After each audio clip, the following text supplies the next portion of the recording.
বিসমিল্লাহির রহমানির রহিম। আমি দেশের প্রেক্ষাপট নিয়ে একটু কথা বলতে চাচ্ছি যে আসলে আমাদের বিজয় অনেক কষ্টের মাধ্যমে বিজয় হয়েছে। এত লম্বা ইতিহাস বলতে চাচ্ছি না। যারা এই স্বাধীনতার পক্ষে ছিল, দেশের মায়া মমতা রাখি অনেকজন মৃত্যুবরণ করছে। আল্লাহ যেন তাদেরকে ব্যস্ত নসিব করুক। যারা অসুস্থ তারা যেন আল্লাহ সুস্থতা দান করুক। আর আদার্স যেগুলো বেঁচে আছে আমাদের মতো, আল্লাহ যেন তাদেরকে এই স্বাধীনতার সত্তর পথে থাকার জন্য তাদেরকে যেন হেদায়েত দান করুক। এগুলি আমার বক্তব্য শুরু করতেছি। আমাদের ইদানিং দেখতেছি বিভিন্ন কথা নিয়ে অনেক ধরনের একটা সমাজের ভিতর বিভাজন ফেতনা সৃষ্টি করেছে। তাদের উদ্দেশ্যে বলতে চাচ্ছি, আপনারা আসলে ফেতনা বিভাজন না করিয়ে দেশটাকে, এই জন্মভূমিকে কীভাবে সুন্দর শৃঙ্খলা জবাবদিহিতা প্রত্যেকটা মানুষকে শান্তি স্বস্তি করে রাখবেন, এই নিয়ে আপনারা একটু চিন্তা করেন। এখন দেখি বিভিন্ন জায়গায় গার্মেন্টসের ভিতরে অশান্তি, বিভিন্ন মহল্লায় অশান্তি, বিভিন্ন বাজারে অশান্তি। এই অশান্তিগুলো করলে আমাদের দুর্ভোগ আরও বাড়বে। আমাদের এই স্বাধীনতার উদ্দেশ্যটা ছিল প্রত্যেকটা মানুষের সুন্দর জীবনযাপন করতে পারে। এই স্বাধীনতার সুখ যদি আমরা ধরে রাখতে চাই, আমাদের কিন্তু দেশপ্রেম বা একতা থাকতে হবে। আমরা যদি দলে বিভক্ত হয়ে যাই শুধু ক্ষমতার জন্য বা নিজের স্বার্থ পরিত্যক্ত করার জন্য, আমরা আগের সেই কষ্ট ভরে যাব। এটা আপনারা দৃষ্টি লক্ষ্য রাখবেন। এটা হলো কষ্ট। দ্বিতীয় প্রশ্নটা হলো, এখন রাস্তার জন্য আগে কিন্তু বিভিন্ন টাউনের জন্য 500 কোটি 1000 কোটি টাকা কিন্তু বিভিন্ন বরাদ্দ হইতো পরিষ্কার পরিচ্ছন্ন সুন্দরের জন্য। সেগুলো আমরা ছাত্রছাত্রী বা সাধারণ লোকগুলা আমরা সে কী করলাম, পরিষ্কার পরিচ্ছন্ন করে সব আবর্জনা শেষ করে কিন্তু সুন্দর সুন্দর কিন্তু এখানে কিন্তু বিভিন্ন স্বাধীনতার, আমাদের এই যে স্বাধীনতার সৌন্দর্যগুলা বা শহীদদের সৌন্দর্যগুলো তুলে ধরলাম। এখানে আবার দেখতেছি নতুন কিছু দল প্রত্যেকে উড়ি আসে জুড়ি বসে বিভিন্ন সালাম দোয়া দিচ্ছে, কিন্তু ব্যানার পোস্টার লাগাচ্ছে, ব্যানার পোস্টার দেশ ভরে যাচ্ছে। আমি তাদেরকে বলতে চাচ্ছি, আপনারা যদি সালাম দেওয়ার এতই ইচ্ছা থাকে, ভালো কাজ সালাম দেওয়া সবের কাজ, শান্তি। আপনারা সোশ্যাল মিডিয়া ফেসবুক ইউটিউবে সালামগুলো আপনারা দেন, রাষ্ট্রের জন্য ভালো হবে। আর বেশি সালাম দেওয়ার যদি আপনারা জরুরি মনে করেন, আমাদের গড়ে গড়ে যাইয়ে সবার সালাম দিয়ে আসছেন ভাই। আপনারা কখনো যে রাস্তাঘাটে এত ব্যানার পোস্টার দিয়ে এত সালাম দিয়ে না, আপনার 5ই আগস্টের আগে কইছিলেন আপনাদের সালাম। আপনাদের মতো মুক্ত নেতা তো কিন্তু ব্যানার পোস্টার তো দূর কথা, গুগলে সার্চ দিয়ে পাওয়া যায় না। একজন যেগুলো রাস্তায় পেতাম মাস্ক একটার উপরে আরেকটা মাস্ক পরা থাকতো। এখন কোন সালাম দিচ্ছেন, কাকে সালাম দিচ্ছেন? এত সালাম দেওয়ার হলে আপনার যদি ফেসবুক আইডি থাকে বা আমাদের মতো যদি সোশ্যাল মিডিয়া থাকে, পেজ থাকে বা ইউটিউব চ্যানেল থাকে, এখানে সালাম দেওয়াগুলো দেন। আর বিশেষ সালাম দোয়া দেওয়ার যদি পরিমাণে আপনি বাসায় বাইরে যাইয়ে সালাম দোয়া দিয়ে আসি। রাস্তার মাঝে রয়ে দেশটাকে যে আমরা সংস্কার করলাম, সৌন্দর্যের পথে নিয়ে গেলাম, পরিষ্কার পরিচ্ছন্ন করলাম, এখানে আপনারা ব্যানার পোস্টার দিয়ে সালাম দোয়া দিয়ে না, দরকার নাই ভাই। এই সালামের দরকার নাই।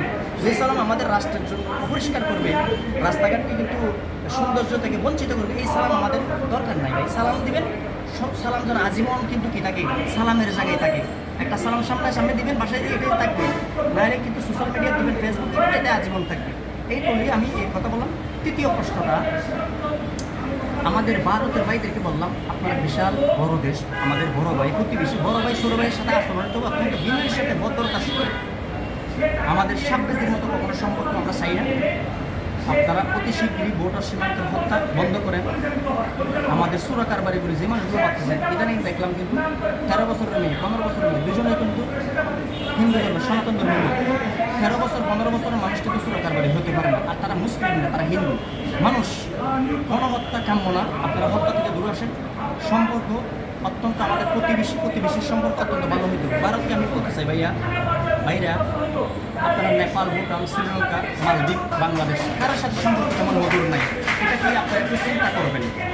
আপনারা প্রতিবেশীর সাথে যদি আপনারা বিশাল বড় দেশ হয়ে বড় বাহিনীর সম্পর্ক রাখতে না পারলে সে হতবাক আর কিছুই হইতে পারে না।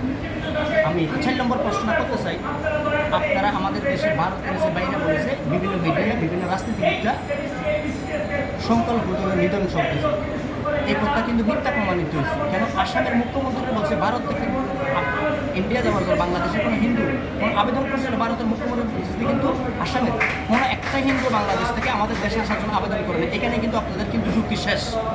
সেজন্য বিভ্রান্তি না করি, হিন্দুদের স্পেশাল কোনো নিরাপত্তা না চাইয়ে আওয়ামী বন্ধু আমরা পুরো বাংলাদেশের বন্ধু হওয়ার আপনারা চেষ্টা করেন, আপনাদের শুভ উদ্যোগ উদয় করবে। আর আপনারা আরেকটা কথা আমি বলি, আপনারা আমাদের দেশে বিভিন্ন সেনাবাহিনী পাঠার কথা বলেন, এটা আমি বুঝি না, আপনাদের মাথায় ধরে না। একটা স্বাধীন সার্বভৌমত্ব দেশ কীভাবে বলুন যে হিন্দুদের নিরাপত্তার জন্য কিন্তু সেনাবাহিনী পাঠাবেন। আমরা যদি বলি যে বাংলাদেশ আর পাকিস্তান, ভারতে 14% মুসলিম আছে, তাদের নিরাপত্তার জন্য আমরা সেনাবাহিনী পাঠাবো, এই সময় আপনাদের কেমন লাগবে? একটু ঠান্ডা মাথায় চিন্তা করে দেখবেন। আমরা কিন্তু সাজানো গোছানো জাতি, আমরা বদ্ধর জাতি। আমরা আমাদের মসজিদের ইমাম, মুয়াজ্জিন, মাদ্রাসার বাচ্চারা কিন্তু মন্দির পাহারা দিচ্ছে, এটা একটু আপনি একটা চিন্তা করে দেখবেন। আমাদের দেশে কোনো সংখ্যালঘু না, আমরা ধর্ম যার যার, দেশটা সবাই আমরা ভাই ভাই, এটা করে আমরা থাকতেছি। আমাদের ভিতরে কোনো বিভাজন, কোনো বিভক্ততা সৃষ্টি করবেন না, এটাই আমার অনুরোধ। আর এটা হলো আমার অনুরোধ। আর প্রতিবেশীর সাথে সম্পর্ক যেন অত্যন্ত ভালো থাকে, সেই দিকে আপনারা মনে রাখবেন। আমরা একটা ছোটো দেশ, আপনার বিশাল দেশ, ছোটো আর বড়, মানে আমরা ছোটো ভাই, আপনারা বড় ভাই, মানে নিলাম আপনাদের কথা অনুযায়ী। বড় ভাই ছোটো ভাই সাথে যদি ভদ্রতা থাকে, ছোটো ভাই তো বড় ভাই কি ভদ্রতা থাকে, এটাই তো পৃথিবীর কমন প্রশ্ন। আপনারা যদি আমাদের মতো এরকম ছোটো ভাই উল্টাপাল্টা কথা বলেন, আমরাও যদি আপনাদের সাথে উল্টাপাল্টা কথা বলি, এটা কি কখনো দুই জাতির সাথে কল্যাণ হবে? এটা আমি আপনাদেরকে প্রশ্ন করতে চাই। আর বিশেষ করে জয়শঙ্কর, আমি আপনাকে বলতে চাই, আপনি কথা বলবেন কিন্তু আপনি এত বড় একটা 140 কোটি দেশের কিন্তু কি বিশাল একটা দায়িত্বশীল কথা বলবেন, একটু চিন্তা করি, একটু জ্ঞান কাটাই, একটা বুদ্ধি রাখি। এমন কোনো কথা বলবেন না কিন্তু আপনার ভোট ব্যাংক বাড়ার জন্য, যে কথাই কিন্তু আপনাদের কিন্তু প্রত্যেকটা ভালো মানুষ বা যে কোনো ধর্মের মানুষ আপনার মধ্যে ক্ষিপ্ত হয়ে আপনাকে কিন্তু গালি দিতে বাধ্য হয়ে। এই কাজগুলো করবেন না।